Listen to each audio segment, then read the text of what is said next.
Bonjour à tous. Ladies and gentlemen, distinguished audience, I'm very honored to be here today in front of you. Some of you already know OCP, some other maybe have never heard about us. So let me start by introducing very quickly who we are and what we do. And then I'll explain why we are interested with green energy. OCP operates responsibly in the largest phosphate reserve in the world. Around 70% of global phosphate reserve are in Morocco. We are the world's leading supplier of phosphate products, phosphate rock, phosphate acid, and of course, fertilizer. As you know, phosphate is an essential mineral for plant growth and crop growth. We are constantly looking for new solutions to meet the challenges of our industry and global agriculture. By 2050, we will need 56 more food to feed nearly 10 billion people. Our mission is to contribute to ensure food security for a growing population by increasing agricultural productivity.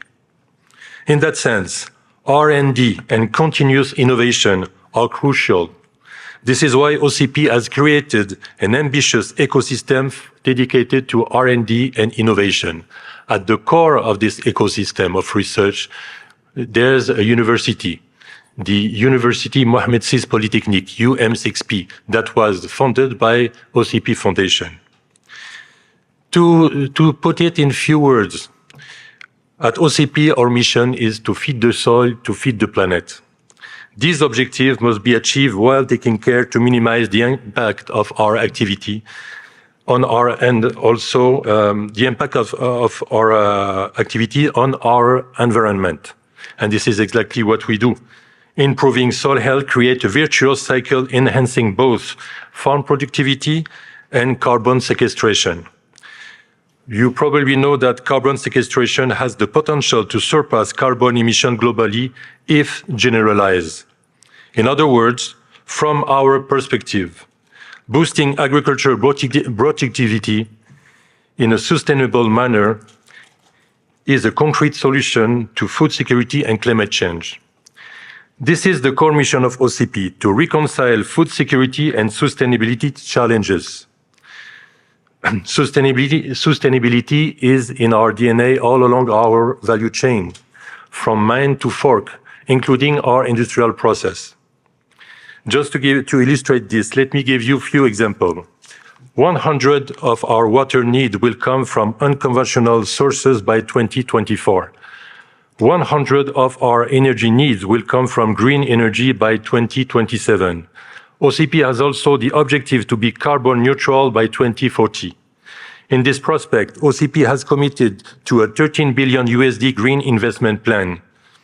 As part of this green investment program, we have planned the production of 1 million tons of green ammonia by 2027, with an accelerated first phase of 200,000 tons by 2026. To do so, a comprehensive P2X research platform combining mature technology and research is in place to produce green ammonia locally in Joflasfar, our industrial site, actually one of the biggest of its kind in the world. In that regard, we are all at the beginning is this green energy journey. And we still have some technological challenges that remain to be solved. In that regard, we believe that partnership could be a good way to gain time and to move forward faster. We all own some piece of this green hydrogen puzzle. So let's see how we can optimize synergy. Let's see how we can optimize complementarities among the green hydrogen players. This is why we encourage discussion and exchange among all of us here interested by this topic of green hydrogen. This is why we are very happy to support and to introduce this high-level panel on green hydrogen. So I would like to thank our distinguished panelists for their availability to take part to this discussion. I would also like to thank our outstanding moderator to be here, Mr. Jacob Irving, President and CEO of Energy Council of Canada. For those who would like to learn more about OCP and what we do, you will find much more detail in our website. You can also reach out to me. You will find my contact in the Conférence de Montréal website. Finally, I would like to thank you all for your attention, and without further ado, I would like to leave the floor to Jacob. And thanks a lot for your attention. All right. All right. Well, thank you very much, Karim, and thanks also to OCP for pulling us together. It's amazing. Morocco has managed to pull Canada together to have a conversation about green hydrogen. But it makes sense, Morocco actually has the same population as Canada, but far less land mass. But equally impressive green hydrogen credentials and ability. So everyone, my name is Jacob Irving. I'm the president of the Energy Council of Canada. Our organization is a nonpartisan, not-for-profit, technology-neutral promoter of Canadian energy leadership. Basically, I get to be in charge of an organization whose view is, if it's Canadian and it's energy, it's good. And I believe that deeply. And it goes doubly for hydrogen. Lots of people don't know that we have a strong leadership stake already. We have a head start in the hydrogen field. We're one of the world's top 10 producers. Apparently, we have more people working in hydrogen than any other OECD country in the vast array of different ways that we make it from coast to coast. But again, today we're going to focus a little bit on the green hydrogen, a lot of which you'll hear talked about here in the province of Quebec in particular, in the east side of Canada. But I think what we should really do is just get our conversation started. And to do that, thankfully, I've got some people to help lift this heavy lift with me. To my left, we have Robert Stasko, who is with the Canadian Hydrogen Fuel Cells Association, who'll be able to give us a bit of an overview of hydrogen in Canada. Next to him, we have Raveel Afzaal, who's with Next Hydrogen. He's in the business of making hydrogen, so we'll be able to talk a little bit about what it's like to actually make this stuff in this new world. And then next to him, we have Alex Savelli, who's with Cummins. And of course, they make equipment that can benefit from the use of hydrogen. So an end user of the product. And then rounding things out, we have Chris Norris with Siemens Energy Canada. And of course, Siemens makes all of the equipment that helps to make the hydrogen real. The electrolyzers and they're part of the full value chain of the equipment that goes into actually making hydrogen not just a dream, but a reality. So everyone will get about 5 minutes to speak generally to what they're doing, what their interest is in hydrogen. And then after that, I'm going to try and have a conversation between all of us up here. And ideally, we'll come out that much the better. Because, in hydrogen, I always find the conversation it's tricky is that it's easy to be too technical or not technical enough. And so we're going to try and walk that tightrope together a little bit and hopefully increase your interest and your knowledge of it. So with that, over to you, Robert. Okay, well, thank you very much, Jacob. And so a little bit about myself. I've been involved in hydrogen, I guess, for decades. And before that, in renewable energy, and before that, in energy storage, and before that, in nuclear energy, and for a while in fusion energy. So lots of energy background here. But my focus these days is hydrogen. And so I'm the executive director of the Hydrogen Business Council, and we're the Ontario affiliate of the Canadian Hydrogen and Fuel Cell Association, which is growing affiliates from coast to coast to represent the whole network of hydrogen interests in Canada. So what I'll talk about a little bit today is just a very brief background, and then try to go from the West Coast to the East Coast and talk a little bit about what each province is doing. I mentioned that, as Jacob was mentioning, we have hydrogen in our DNA here in Canada.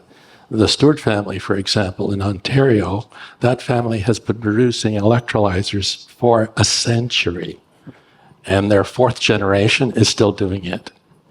And we know that on the West Coast, of course, we've had Ballard, who started a whole hydrogen hub out there decades ago. And so hydrogen technology from coast to coast is one of our fortes, and it's ours to lose, I have to tell you. We have to move quickly so that we're not overtaken by other jurisdictions. So hydrogen was an issue, an industrial issue. It was an issue in niche product areas for many, many decades. But because of climate change, it's much more than that now. Hydrogen is now one of the key paths to sustainability and CO2 reductions. And as if that wasn't enough, there's the black swan of the war in Europe, which has suddenly created an imbalance in energy supply globally. And so Canada is suddenly now seen as a provider of hydrogen and as such an energy carrier on a global basis. So let me talk a little bit about each province, because this is very important. I can't stress this too highly. Canada, as far as energy is concerned, is a highly regionalized country. Each province has its own unique parameters and its own unique circumstance and issues around energy and hydrogen. And so when you approach Canada, you have to look at each province separately and uniquely when you're looking to do business, when you're looking to develop projects. So we know that BC, for instance, has been in this space for many, many years, and they have built a hub around Ballard that is now a self-sustaining hydrogen hub that was supported by the province and the federal government for many, many decades. And they are now exporting, and they are creating all kinds of new industries. They have fuel cell electric vehicles being produced, and they have fueling stations as part of a highway that will extend all the way down to California. Alberta, we know, is more fixated on blue hydrogen because basically the province recognizes that they have to over time pivot away from fossil fuels as they now are. And so they're looking at producing blue hydrogen where they take methane and then sequester the CO2 in the ground and make it as clean as they can. Saskatchewan, and I was just talking to the moderator, is looking to expand the hydrogen hub that's going between Calgary and Edmonton, the hydrogen corridor, I should say, and make it include Saskatoon and Regina so that there is a transportation loop of heavy transportation, perhaps trains as well. If we move to Manitoba, right now, the only hydrogen bus project that I'm aware of has been launched by Winnipeg Transit. And that will be a lesson learned for all of us across the rest of Canada. So we come to Ontario, where 60% of our electricity comes from nuclear energy, 35% comes from renewables, and right now 5% from methane. And we're trying to shrink that. So eventually by 2030, our grid will be clean and green. And we, as you know, have many industries. It's the industrial activity in Ontario that we're looking to move forward. And now we have some of our other panelists here who have facilities in Ontario. Let's move to Quebec now, where the largest electrolyzer that I'm aware of in Canada, the 20 megawatt electrolyzer, is in Quebec, just outside of Montreal.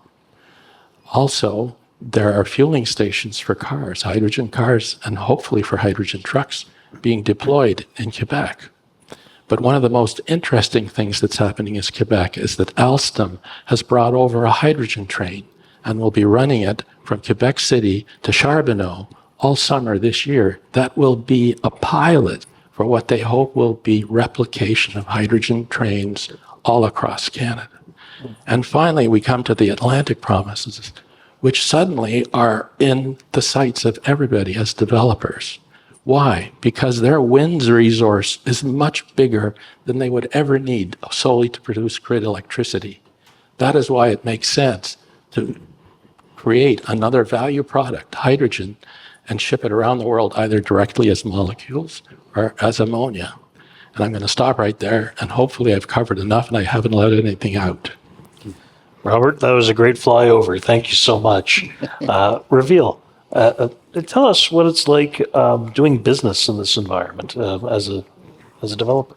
Perfect. So Next Hydrogen, the company was founded in 2008. We manufacture electrolyzers. We are cell agnostic. We have patents on both PEM and alkaline electrolyzers, but our focus has been on alkaline electrolyzers. The conversation with customers starts and ends with levelized cost of hydrogen. What is the cost of hydrogen, and and they don't mean it just for year one, it's in the total cost of ownership. Now, when you think about heavy mobility applications, customers are fine with the price of about $6 per kilogram. But when you look at industrial applications like ammonia, you're looking at competing price ranges in the $1 to $2 per kilogram. So that's where we need to get to as a manufacturer of electrolyzers. 80% of the cost of green hydrogen is renewable electricity pricing. So assuming it's 2 cents or 4 cents, the price is going to be about $4 in terms of the operating cost. So that is something that's not in our control. But what is in our control is the capital cost of these electrolyzers. What we are targeting is about 30 cents per kilogram in terms of the capital cost of these electrolyzers. We believe that if we can achieve that, you will see green hydrogen really starting to get adopted, not just in the transportation applications, but also in the industrial applications. How we are trying to achieve that? Number one is, and I'm going to go a bit technical, it's difficult to talk about innovation without talking about some of the technical aspects. Number one is scale. Everyone knows what impact scale is going to have. Electrolyzers used to cost about $1,000 per kilowatt. With scale, you can easily get them to about $600 per kilowatt. That is just rationalizing the balance of plant and just scaling up the stacks. That will require a lot of work. We are working with EPCs who are working on the balance of plant components. We are working on the stacks to get there. But then there's some other technical aspects that we are focusing on. Number one is how much hydrogen can you produce per cell?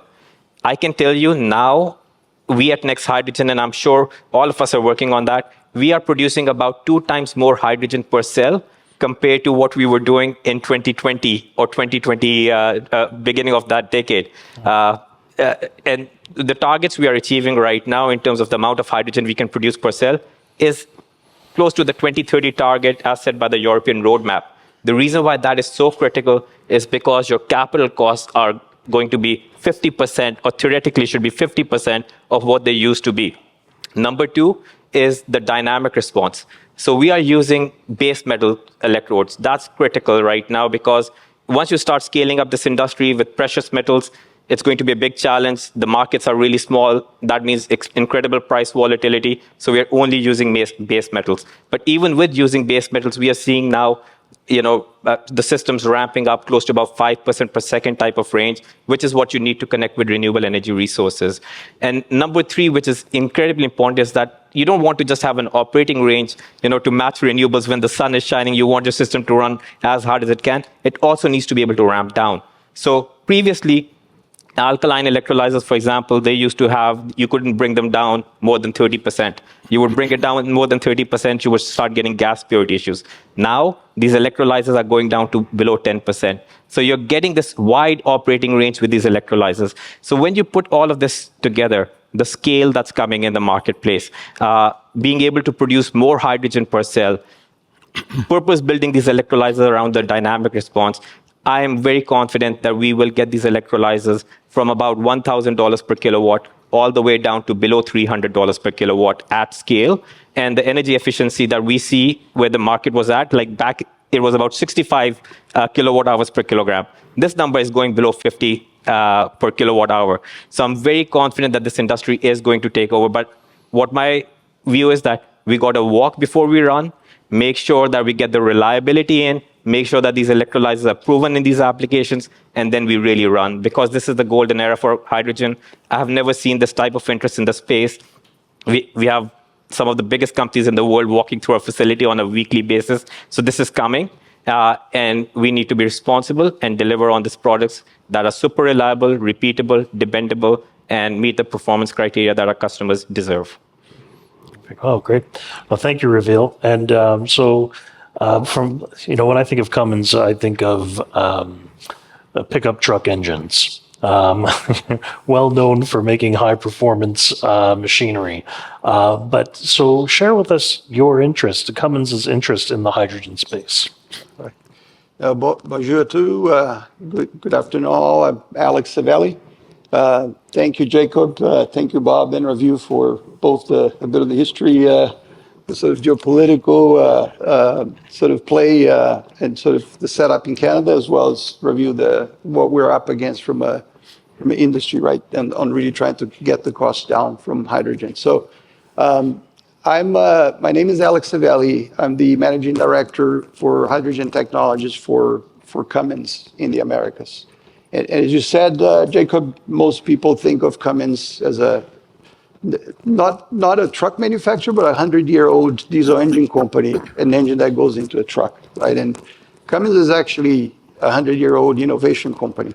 Part of how we have been around 100 years has been by innovating, and we're still very committed to that. And just to give you all a sense, over the last 5 years, we have invested, close to almost $2 billion in actually new power technologies, zero carbon technologies, technologies such as battery electric solutions, hydrogen fuel cells, as well as electrolyzers. We are also in the electrolyzer business, both alkaline and PEM, as well as solid oxide.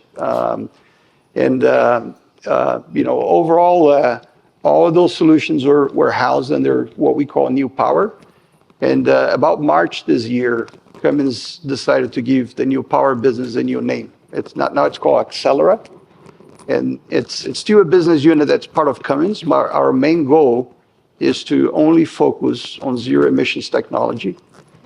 And our second goal is to accelerate the shift, to basically zero carbon, especially around hard to abate sectors, not only mobility, but a lot of industries like steel, like fertilizer production, and some of the examples that were already, quoted, right? So, personally, I've been with Cummins for about 30 years, different commercial and general management roles, both in the engine business as well as our power generation business. That has actually given me a really good appreciation for the full spectrum of the power requirements that our customers have. And in my current role, my main focus now is really to drive the adoption of hydrogen technologies and the scaling up of these technologies in the hydrogen economy, similar to my colleague Raveel here, so that we can deliver on the green hydrogen, promise, right? There is what's nice, to the point that Raveel mentioned, that there is quite a bit of momentum right now on this. And I'll talk a little bit about electrolyzers first, and then also on the consumption side, some of the things that Cummins has seen and doing there.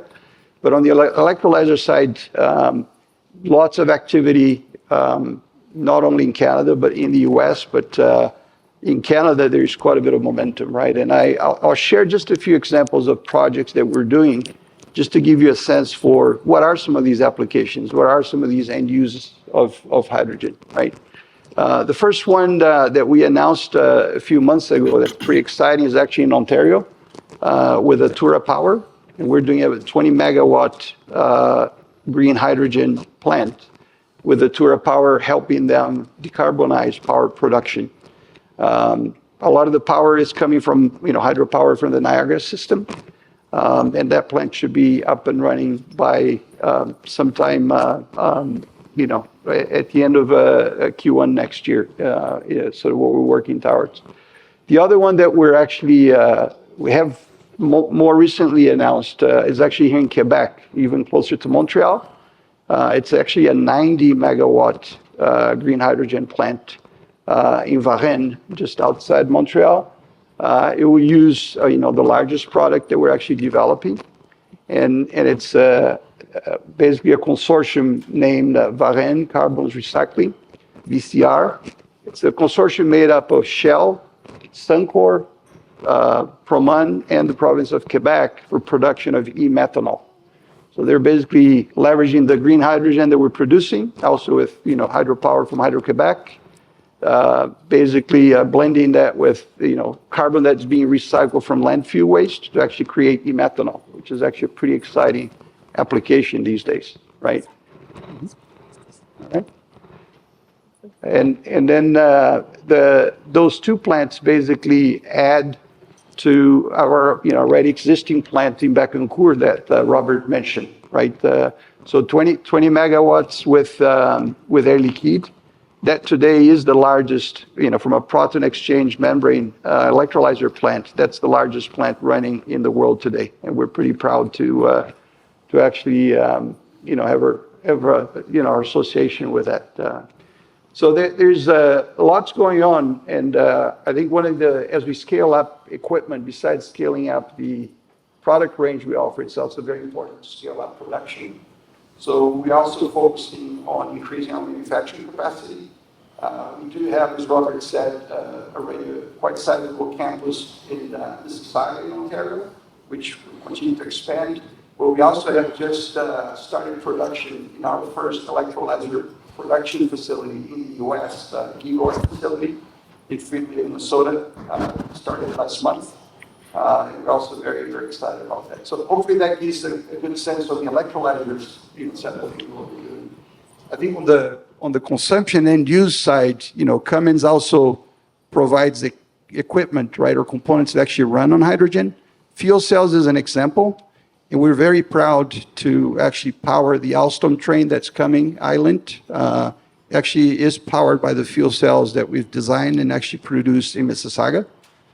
So it'd be really, really exciting to see it running here. I actually plan to ride it myself. You should plan to do that if you're in the area here. But I think the other interesting application that besides fuel cells, that Cummins is also doing here in Canada, that one is actually in Manitoba with Buller. We're actually working on deploying our hydrogen internal combustion engine on a Buller tractor, so a large articulated tractor that will also, hopefully be able to run on some of the hydrogen that we're producing with our electrolyzers, right? So that's just a bit of a nutshell on both sides, but there's lots to talk about, and look forward to continuing the discussion with the panel here. Thanks for having me. Terrific. No, thank you very much, Alex. And so, Chris, we were together at the Canadian Hydrogen Fuel Cells Association conference in Vancouver last week, and a lot of takeaways from that. Maybe if you like, offer some of your thoughts of what you learned there last week, and also what Siemens, how it's playing in this space. Sure. Great. Thanks. Yeah, I think I'll take the first opportunity to talk about who Siemens Energy is. Siemens Energy is a carve-out from big Siemens from a couple of years ago that brought all the energy assets with it. Steam turbines, gas turbines, grid connection technologies, and most importantly, to me anyway, the electrolyzer business. And actually, as of today, we are entitled to fully reintegrate Siemens Gamesa Renewable Energy. This is where the wind assets reside, which was formerly a separate company and is now going to be under the Siemens Energy banner. So we will be uniquely positioned in the marketplace to be able to provide technology across the value chain, from generation of renewable electricity from wind resources through to switchgear and transformers and all the grid technology that puts it together, to the electrolyzers, to compression and all the downstream systems that allows our customers to make use of that hydrogen. Now, we won't necessarily be building these projects, but we will be supplying the equipment to the EPCs and the customers who will be putting these projects together.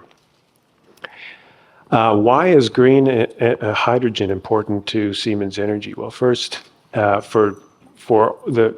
position ourselves at the center of this energy trilemma of affordability, reliability, and sustainability. We have activities across the hydrogen spectrum. We have, a large number of customers here in Canada who are gas turbine customers, and their Scope 1 carbon emissions from their operations, those are our Scope 3 emissions. So it's very important to us to work with those customers on reducing their carbon emissions, and one of the ways we do that is through enabling gas turbines to operate on hydrogen. We also, as I said, have compression capabilities, and we can work in the blue hydrogen space. And for those of you unfamiliar, blue hydrogen is what we refer to from fossil hydrogen, creating and capturing CO2 and having the hydrogen available for use. So we're active in that space, but most importantly to today's talk is about our activities in the renewable hydrogen space. That's the hydrogen that's made by water electrolysis from renewable electricity. And just a note on that, I think a simplification of what an electrolyzer is, it's an electricity gasifier. It's a black box. If you didn't follow what my friends have talked about in terms of the technology, what you have is a black box where you put electricity in one side and you get a hydrogen molecule out the other side. Now, of course, you have to put water in, and I don't want to diminish the importance of water, but as Raveel highlighted, the 80% of the cost and the life cycle cost of hydrogen is the cost of the renewable energy itself. So the projects that we're interested in, the segment of the electrolyzer market that we're really focused on, is these large-scale renewable energy to hydrogen to ammonia or other power fuels projects, like the one that was described in the introduction from OCP, the creation of renewable methanol in Morocco. Well, we have other projects here in Canada, notably in the Atlantic region. You may have read about these projects. They've all been discussed in the media.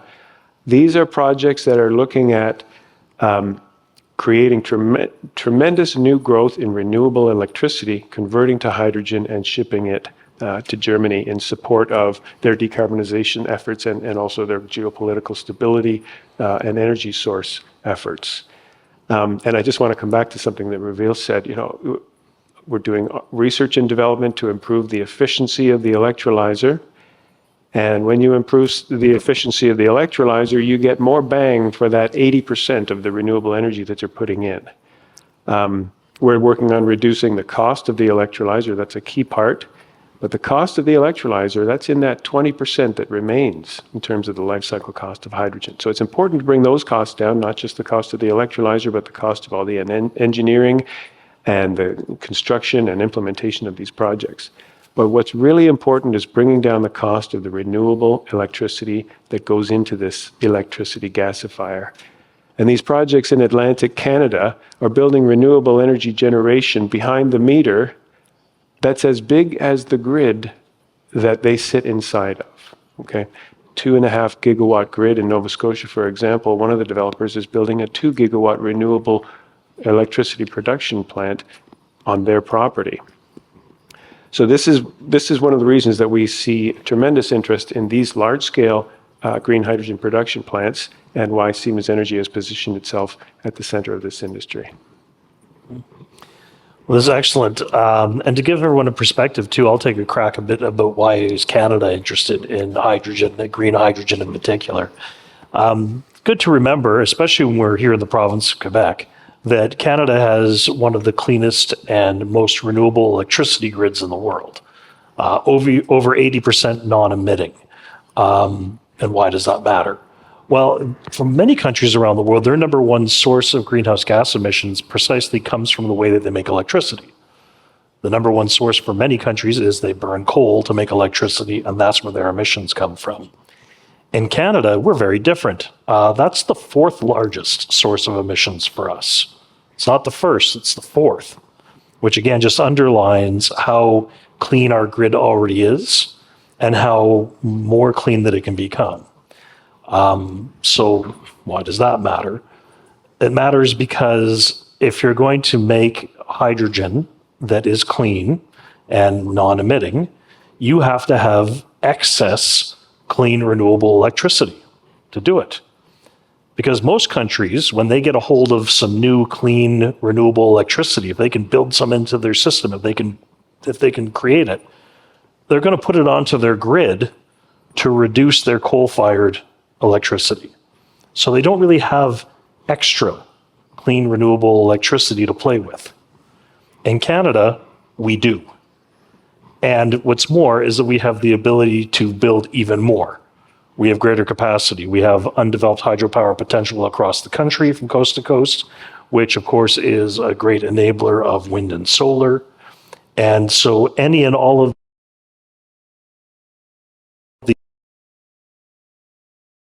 these abundance. And they often said, and someone used to joke to me about Quebec that with hydropower, there was only two ways to export it. One was on power lines down to the US, which everyone in Quebec is familiar with. The other one was through aluminum. Essentially, Quebec has an aluminum industry because of its advantages in hydropower. So that's the other way that you could import hydropower, was through aluminum. Well, this is the other way. Hydrogen is the other, our excess clean, renewable electricity. And it turns out that every province in Canada has the ability to do it. I often say that hydrogen is interesting to Canada because there's a national unity thread to it. Every province, every area is able to play in it and do its own version. What we need to do is create a market for it. And that's the real challenge. So maybe that's the first question I'd like to put out to the audience. Chris and I were at the same conference. We were in a session, and somebody asked, how many people are here to buy hydrogen? And nobody lifted their hand up. Because right now it's a sector that's dominated by solution providers who can make this, but the problem is people using it. Getting mass adoption. Everybody knows about battery electric vehicles. That's been huge topic the last 20 years. Hydrogen kind of disappeared under that for a little while, but is now coming back up. So maybe give each of you a chance of saying, how do we develop that market so that this thing that we have gets out there? Robert, what do you think? Okay, I'll start and say it's one of those things where it's classic chicken and egg. We have a lot of people who want to produce some hydrogen, and then we have a lot of people who don't know they need it. Our biggest challenge here in Canada is to make various industrial and transportation potential off-takers realize that hydrogen is one of their paths to a sustainable, clean operation. But I think we've talked about hydrogen hubs. I don't know if it's come up yet, but one of the ways that, for instance, the federal government sees moving forward is to help all the provinces develop hubs around where you have several suppliers and several off-takers. You got to have more than one, maybe two suppliers, two off-takers, and then build on it. So you have a self-sustaining ecosystem around that hub, and that's happening in Edmonton. Edmonton is now the poster child across Canada of how you can do that. And so we need to replicate that as the first step, because it's going to take decades before we have a thriving market. That's my opinion. But on the other hand, we have to bend the emission curve in this decade, or we never will do it by 2050. Thank you. And Raveel, I mean, you're building electrolyzers that are beating records in record time. And so how do we get more people to buy your product? Yeah, so chicken and egg, exactly the right way to put it. So we believe in synchronized swimming. That's the only way that you can really get this thing going. So for example, I'll give you one example. We are doing one project in Alberta. We have a major user of hydrogen, a big oil and gas company, as one of our partners in that project. Another is a major power electronics company that's coming in. We have a critical supplier coming into this project. We have an EPC as our partner into this project. And we have a utility as one of our partners. Now, about 30-40% of the cost of this program are funded by the government. And that's make it easy for all of these guys to come into this project, see how they can use hydrogen for their end applications. They don't have to worry about the logistics because this project is getting done at Alberta Carbon Conversion Center. So it's all set up over there, all ready for them to come, see, feel, and test the systems out and run their various programs and get comfortable with this technology. And at the same time, we are focused on doing some TEAs for them so they can understand how they can integrate those solutions in. So I think that's the need of the hour for some of these newer applications to see how we can drive a wide adoption. Good. And actually, I'd say too, when it comes to Canada's greenhouse gas emissions, it's worth mentioning, tied for first. So where do our greenhouse gas emissions come from in Canada? Number one is in the making of oil and gas. We have a very strong oil and gas industry, but in the making of oil and gas, the oil sands, etc., that's number one. Number two, close behind it, they're almost tied for first, is the transportation sector in Canada. We have long distances that we travel, and those are traveled by a lot of trucks. Our personal vehicles go to and from work. Those trucks drive all day long. And what's interesting in the transportation sector is that a lot of people don't know or recognize that the smallest amount of emissions actually come from our personal vehicles. our personal vehicles actually don't make up the lion's share of the emissions. Most of the emissions come from the big stuff, trucks, trains, planes, the stuff that runs all day long. And so enter a company like Cummins that makes the truck engines and the equipment. How do you feel the receptivity is for your products switching over to hydrogen from traditional fuels? I just guess just to reiterate, it is a chicken egg problem, right? And I think from a Cummins or Accelera point of view, we're really trying to work it from both sides. So one, just making sure that if you do already have a fleet that has a hydrogen powered truck, that there is hydrogen supplied, right? That it's not an issue. So just that's why part of being the electrolyzer business and help create that, build up that infrastructure and provide equipment for that is very, very important, right? But then on the pool side, and these days, I mean, there's a lot of discussion, right, on when you think about commercial vehicles, how much of it will really be electric versus overall, hydrogen powered with fuel cells. I think probably, these days there's probably more consensus that, I mean, perhaps the best way to think about it is the lighter the load that you're moving and the shorter the distance, probably battery electric vehicles make the most sense, right? Because they come back home every night, it's easier to recharge, and, range is not a big issue. But then when you actually come to where you're describing there, Jacob, and, the truck, a Class 8 truck needs to go all the way from, Eastern Canada to Western Canada and travel coast to coast, especially if you don't have a lot of refueling infrastructure or, whether it's charging, it can become an issue. But the heavier the load and the longer the distance, we believe, just based on our own analysis, that hydrogen power vehicles will make the most sense, right?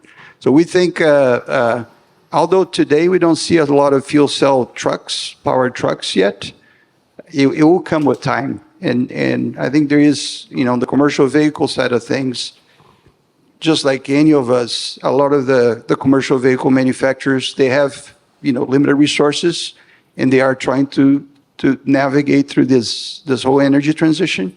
And naturally, it makes sense if they're going to electrify something first, starts with the small chassis and powertrains. And once you've done that, at the time you want to put a fuel cell, which, by the way, a fuel cell vehicle is an electric vehicle too, right? It's just running on hydrogen as fuel to produce that electricity. So if you've done that for the smaller range trucks, it would be easier to do for the bigger range. And that's where ultimately we believe fuel cells would be adopted, because they are, one, as much as battery cost comes down, for like a big rig, if you load it up with battery, you're basically removing payload. And, a lot of the fleets, they need to still move the same amount of payload, right? Otherwise, they cannot make a living. And the other advantage of a fuel cell powered truck is that you'll be able to recharge, basically refuel it almost just like you do with diesel today. With battery electric, it would take a few hours, even with supercharging system, right? So that's a bit of the struggle, and a lot of both the education of that with customers, as well as providing them the options that we can provide, both from the battery solutions as well as the fuel cell. We really try to explain, the pros and cons and the benefits of doing that, and then really helping support them through that transition, right? So, Chris, how do you think we get more hydrogen customers? Yeah, good question. 90 million tons. 90 million tons is the amount of hydrogen that's currently produced globally. And the emissions from that exceeds the total emissions of Canada. So there is a huge market for hydrogen already. What we're talking about here is one of the use cases, the mobility use case, a very important use case, but for the foreseeable future will form a small portion of the total demand for hydrogen. The US produces about 10 million tons a year. Canada produces about 3 million tons of hydrogen per year, but it's all behind the fence. It's all somebody's buying natural gas, producing hydrogen that nobody sees, converting it into a product that people can use, and then it exits the fence. But I had to smile last week when the presenter said, well, how many people are here to buy hydrogen? Very few people in Canada are buying hydrogen. They're buying the feedstock or they're selling the product. Now, we will see growth in that, but with this much hydrogen demand, there's the opportunity to replace that existing demand with low carbon hydrogen that's coming from renewable energy using the electrolyzers that we're describing here. The question is, how do you do it in a model that's going to work? Do you have to build up the demand side? Well, you do in the sense of the mobility sector, but in the industrial sector, there is already 100 million ton per year demand for ammonia. So if you can produce the ammonia, then you have either your chicken or your egg already there. You have an existing market for something. It's a challenge. It's a huge challenge to bring down the cost of the renewable version of a commodity for which there's already a low-cost alternative. The question in decarbonization and renewable energy and across the board is who pays that green premium? And that's a huge challenge that we see right now. This is where governments are stepping in with things like contracts for difference and investment tax credits in the IRA in the US. They're looking to bring down that gap.